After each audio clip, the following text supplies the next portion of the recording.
Imagine being told for decades that progress must look like the West, that power wears a suit, speaks English with a certain accent, and follows rules written in European capitals or American boardrooms. Now imagine a nation that looks them dead in the eye and says, "No, thank you." That nation is India. And the truth is, it's the one country the West can't defeat, not militarily, not culturally, not ideologically, and certainly not economically. And certainly not, and it drives them absolutely insane. India doesn't just have strength, it has memory, civilizational memory. It's not a country that was born yesterday. It's not an artificial state stitched together by colonizers or built on stolen land. It's one of the oldest living civilizations in human history.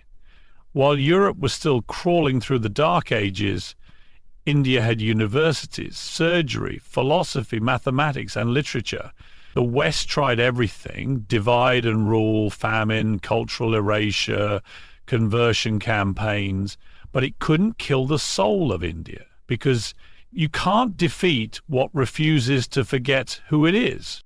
And now that soul is awake again. Look at the demographics. The average age in India is under 30. Do you understand what that means? 1 billion plus people, the majority of them young, hungry, and connected to the digital world. That's not just a market, it's a movement. The West's populations are shrinking, aging, retiring. India's population is marching forward, and unlike in the past, they're not looking to London or Washington for instructions. This is a country that built nuclear weapons while feeding 1 billion mouths. A country that launched a spacecraft to the moon for less than the budget of a Hollywood film. A country that survived colonialism, partition, wars, insurgencies, and still managed to hold elections with more voters than the entire population of the West combined. That's not luck. That's grit, that's resilience. The West doesn't understand because it's never had to survive centuries of looting and still rise. What really rattles Western elites is that India won't pick a side. During the Cold War, the world was divided into two teams, East and West. But India said no. It said, we'll choose our friends, we'll buy Russian oil, trade with America, engage with Iran, and still remain proudly ourselves. Today, in this so-called rules-based order, India refuses to play by someone else's rules. It isn't joining any club where it must surrender its voice. And that refusal, that independence, that drives Western powers absolutely mad. Let's talk money. The West once used economics to dominate, but India is turning that tool into a weapon of its own. Its tech industry powers Silicon Valley. Its digital economy is expanding faster than anyone expected. And unlike China, India's growth comes with democracy. But make no mistake, it's a democracy that doesn't beg for Western approval. India's voters don't need lectures from people who still can't fix homelessness in their own cities. Culturally, the West has always believed it holds the monopoly on influence. But now, yoga is in every Western gym. Indian food dominates global cuisine. Bollywood is global. Indian philosophers are being studied in Ivy League schools.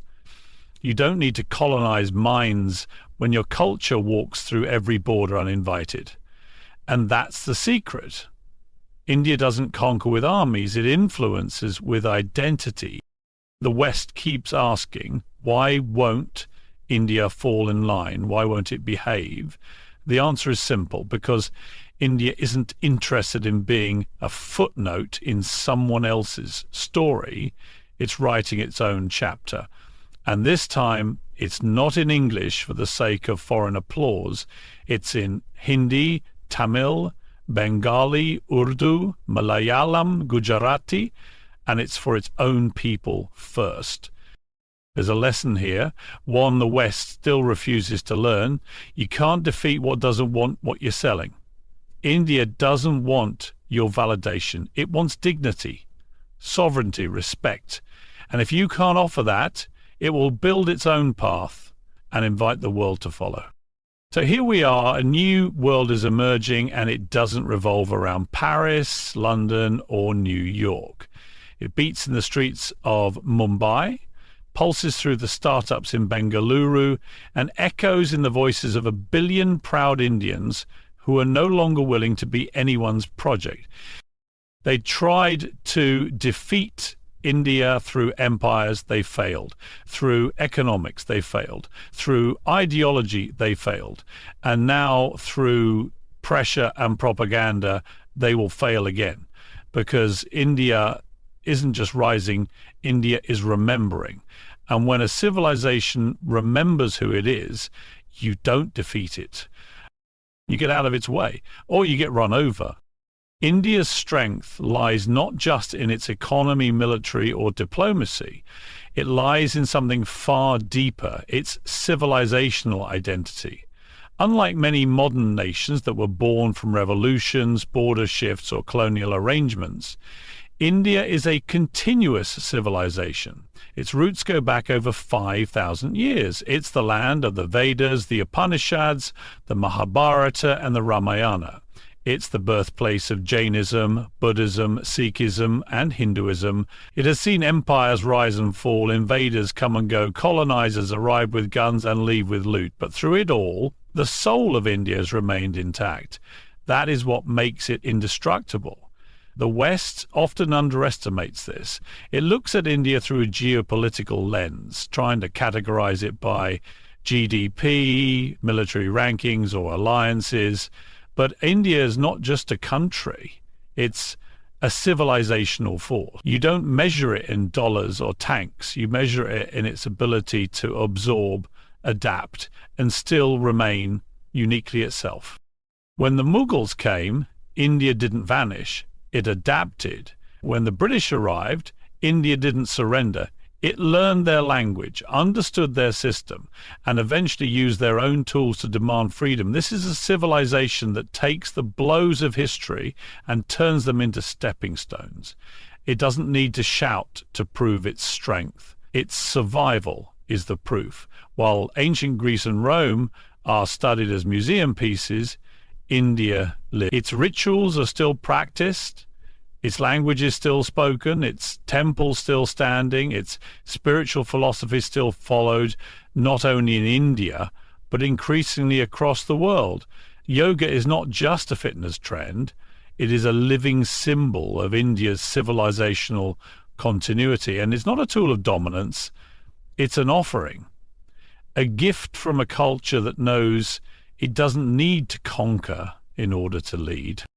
This civilizational memory gives India a unique sense of patience. It doesn't panic with headlines. It doesn't overreact to global pressures. It understands that time is on its side. It doesn't chase relevance. It embodies it. The West operates on short-term political cycles and quarterly profits. India, however, thinks in centuries. It remembers how it was betrayed by colonialism, how it was divided by imperial maps, how it was caricatured as backward while its wealth was being drained. And yet, it didn't collapse into bitterness. Instead, it rebuilt from within. That resilience is not accidental. It comes from knowing who you are, even when the world tries to tell you otherwise. Civilizations that know themselves can bend without breaking. That's why the West can challenge India's policies, critique its politics, or attempt to manipulate its narratives, but it cannot defeat the idea of India. Now, because India is not just on a map, India is in the hearts of its people, in the sacred texts passed down for millennia, in the songs sung by villagers and scholars alike. It is carried not by armies, but by a civilization that refuses to forget itself, no matter how many times others tried to erase it. India's demographic reality is unlike anything the modern world has seen. With over 1.4 billion people, it has officially surpassed China as the most populous country on Earth. But this isn't just about size, it's about momentum. The West is aging. In Europe, in America, in Japan, the average age is climbing, birth rates are declining, and populations are shrinking. Meanwhile, in India, the median age is under 30. That means India isn't just large, it's young. It has a population filled with energy, ambition, and potential. That is a powerful advantage that no Western nation can manufacture or import. The youth of India are not passive. They are educated, globally connected, tech-savvy, and increasingly aware of their power. They are driving change in every field, from entrepreneurship and science to politics and social reform. With the sheer volume of ideas, labor, and innovation emerging from India's younger generation is creating a wave of influence that no one can ignore. What scares the West is that this youthful force isn't interested in being anyone's follower. This generation of Indians doesn't see Western validation as necessary. They are proud of their roots, comfortable in their own skin, and confident in their future. They can speak English, but think in Tamil, Marathi, Bengali, or Hindi. They watch Hollywood, but also celebrate Bollywood. They can code for Google in the morning and chant Sanskrit mantras in the evening. That fusion of ancient and modern makes them unique and unpredictable. The West likes predictability. It likes societies it can understand, guide, and mold. But India's youth refuse to fit into that template. They are building a future on their own terms, and that makes them powerful. This demographic strength also translates into economic might. A young population means a massive workforce, a booming consumer base, and a reservoir of human capital. While Western countries struggle to fill jobs and sustain their pension systems, India is overflowing with capable hands and curious minds. Companies around the world are turning to India not just to outsource labor, but to tap into innovation. Startups are exploding. Fintech, edtech, biotech. India is no longer just participating in these fields, it's leading them. This kind of energy is hard to contain, let alone defeat. It doesn't respond to sanctions or pressure, it grows in spite of them. There's another dimension to this demographic force: pride. Young Indians are no longer carrying the colonial hangover. They don't see themselves as second-class citizens in the global order. They demand respect, and they're earning it.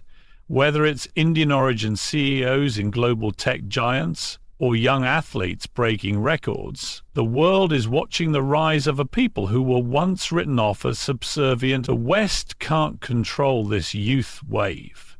It can try to influence it, shape it, even distract it. But it can't defeat it, because the power of a young, united, and determined population is not something you can bomb, bribe, or bully. It's something you have to deal with or be overtaken by. One of the most frustrating things for the West is India's refusal to be placed neatly into a geopolitical box. For decades, global power was measured by how obedient a country was to the dominant Western agenda. Nations were expected to choose sides, to fall under the influence of NATO, align with American interests, or risk being labeled as rogue states. But India has always chosen a different path. It has never allowed itself to be anyone's satellite. It didn't during the Cold War, and it doesn't now. India follows strategic autonomy, not strategic submission. It engages with the West, yes, but it also maintains strong relations with Russia, does business with Iran, speaks to China, and supports the global South. This refusal to fully submit to any bloc is what makes India so difficult to control and impossible to defeat. The West wants predictability, loyalty, and dependency. India gives them none of that. It buys Russian oil despite Western sanctions. It refuses to toe the line when told to condemn certain countries. It votes in the United Nations based on its own interests, not pressure from foreign embassies. And when criticized, it pushes back, not with apologies, but with confidence. This independent streak is not new. It is part of India's DNA.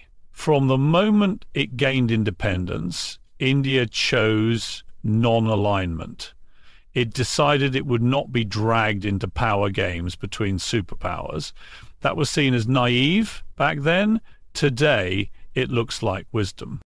This independence terrifies Western policymakers because it means they can't rely on India to be their pawn in conflicts they did not start. They can't bully India into sanctions, treaties, or alliances that don't serve Indian interests. And yet, India remains globally respected. It sits at the high table of diplomacy, speaks to all sides, and doesn't burn bridges. That balance is power, and it is something the West struggles to understand. How can a country be friendly with Russia and still have warm ties with the US? How can it trade with China and still host American defense drills? The answer is simple. India plays by its own rules. India's non-alignment doesn't mean indifference. It means independence. And independence is dangerous to those who rely on obedience. The Western model of influence, whether through military bases, aid packages, or ideological exports, has limited impact on India. Because India isn't looking for approval, it's looking for leverage. And more often than not, it finds it. It negotiates trade deals on equal footing. It pushes back against criticism it sees as hypocritical, and it does so without losing friends. That kind of balancing act isn't weakness, it's mastery.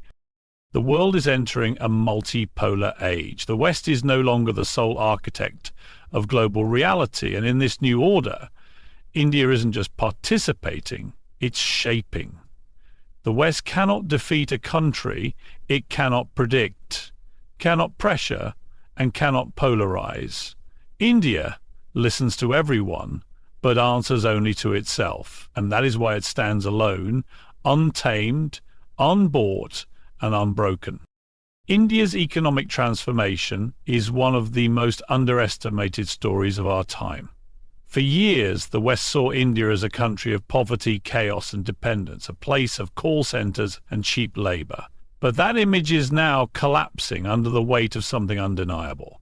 India is rising, and not on anyone else's terms. It is building a new economy that doesn't ask for permission and doesn't wait for validation. From cutting-edge fintech to space exploration, India is no longer playing catch-up, it's leading. And what rattles the West the most is that this rise isn't happening under their control. India is growing without fully surrendering to Western capital, corporations, or credit systems. That breaks the rules of the game. Look at the digital revolution. While the West obsesses over social media and surveillance capitalism, India has built the world's largest digital identity program, Aadhaar, and a real-time payment infrastructure that even Silicon Valley looks at with envy. UPI, India's digital payment system, has revolutionized transactions for hundreds of millions. It's not just innovation, it's inclusion. It's the kind of leap that shows India isn't imitating anyone. It's inventing its own model. And that model isn't about Wall Street. It's about the street vendor, the farmer, the shopkeeper.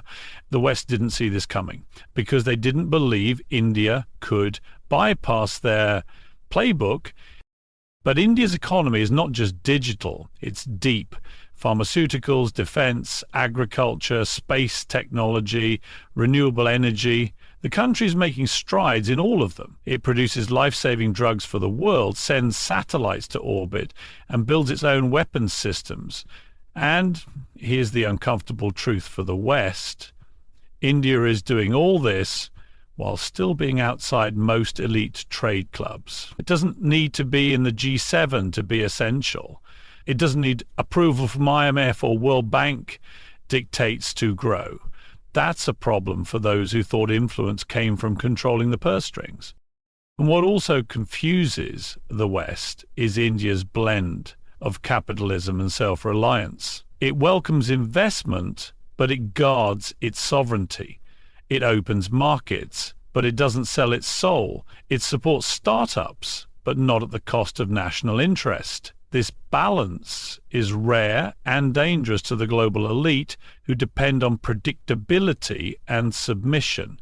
India is charting a path that says yes to growth, no to domination, and that independence makes it impossible to defeat.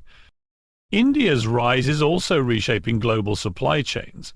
With tensions rising between the West and China, companies are turning to India as the next big hub. But unlike China's tightly controlled system, India offers a messy, loud, democratic alternative, and yet it works. That chaos is part of its strength. It means the system doesn't break when pressure is applied. It bends, adjusts, absorbs, and keeps moving. The West's economic system is fragile, built on debt, speculation, and corporate monopolies. India's economy, in contrast, is raw, grounded, and increasingly resilient. And it's powered not by elites, but by the aspirations of 1 billion people who want more and are building it with their own hands. You can't defeat that. You can only try to keep up. What truly baffles the West is India's cultural soft power, because it's not aggressive, not imposed, not part of a calculated media empire. It simply spreads silently, naturally. And before anyone realizes it, Indian culture is in every corner of the world. Yoga, once mocked as exotic mysticism, is now practiced from New York to Berlin to Tokyo. Bollywood, once dismissed as melodrama, now influences fashion, music, and cinema far beyond its borders. Indian food is no longer a niche cuisine, it's global comfort food, but this isn't just about exports, it's about presence. India's culture doesn't arrive with tanks or treaties. It arrives with rhythm, color, philosophy, and soul. It walks in without knocking, it stays without demanding loyalty. This terrifies the West because soft power is how they've maintained control. Hollywood shaped minds. English music dominated airwaves. Western fashion and lifestyle became global norms. But now they're watching something shift. Indian culture isn't just surviving in the global marketplace, it's thriving. It's winning hearts not through marketing budgets, but through depth. Because it offers what the West often can't, meaning. In a world burnt out on consumerism and identity crises, India offers spiritual clarity, family cohesion, ancient wisdom, and timeless storytelling. It reminds the world that fulfillment doesn't come from owning more, but from knowing yourself. That's a dangerous idea for a culture built on capitalism, noise, and the endless chase for external validation. India's culture is layered and complex. It is both ancient and modern, traditional and rebellious. It celebrates weddings with 1,000 people and ideas with 1,000 interpretations. It holds festivals where millions gather in peace and speaks in hundreds of languages across one flag. This diversity is not a weakness, it's strength. The West often fails to understand how a country so chaotic, loud and messy can still be coherent, proud and united. But that's the paradox of Indian culture. It's not designed for control, it's designed for connection. And that connection spreads faster than any ideology. India never needed an army to conquer minds. It sent monks, not marines. Philosophers, not propaganda. It exported the idea that truth isn't owned by one faith, one race, or one book, but discovered through reflection, respect, and inner discipline. That message is far more subversive than any political revolution.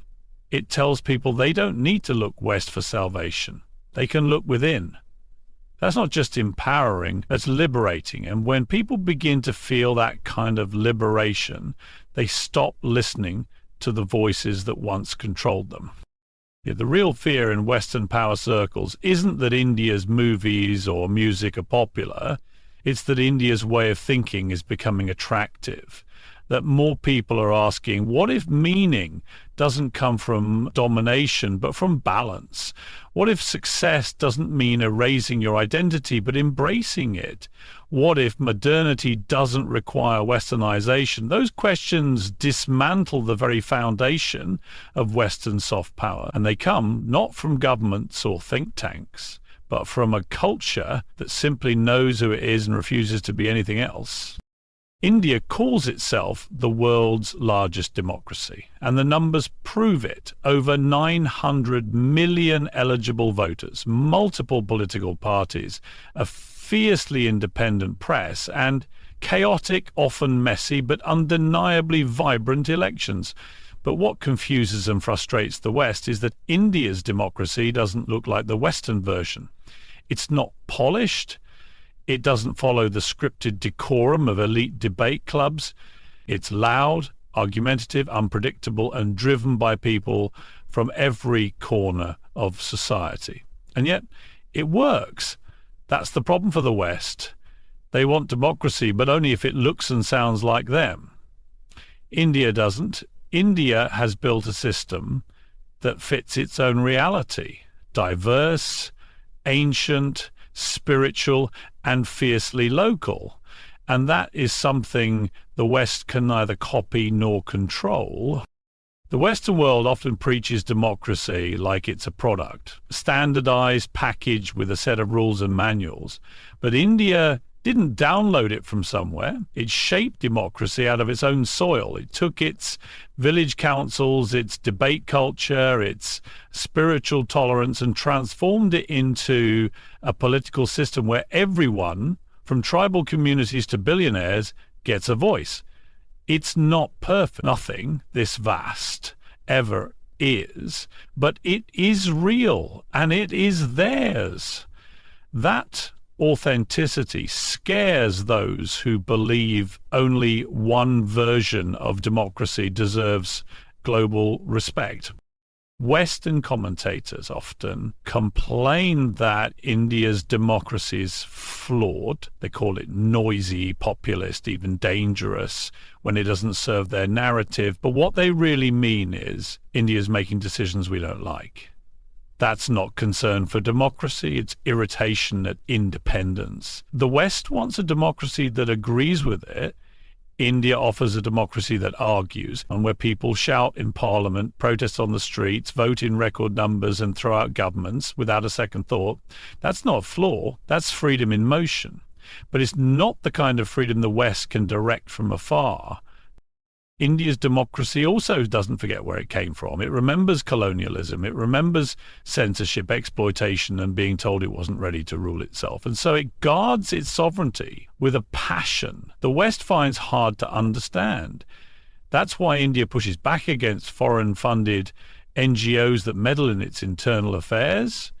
That's why it questions Western criticism of its policies. It doesn't do this because it fears democracy, but because it has earned it through struggle. You don't teach democracy to a country that fought for it with blood, sacrifice, and stubborn will. India's ability to remain democratic while being radically different from the West breaks a myth that freedom only looks one way. It doesn't. India shows that democracy can exist in a billion accents, can be shaped by religion, caste, class, and still thrive. That a country with 22 official languages and dozens of faiths can still march to the polls in unity.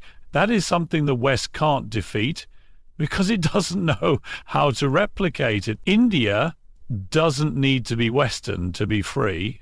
It's democratic on its own terms, and that makes it stronger than those who think liberty comes only in one accent with one flag or one history.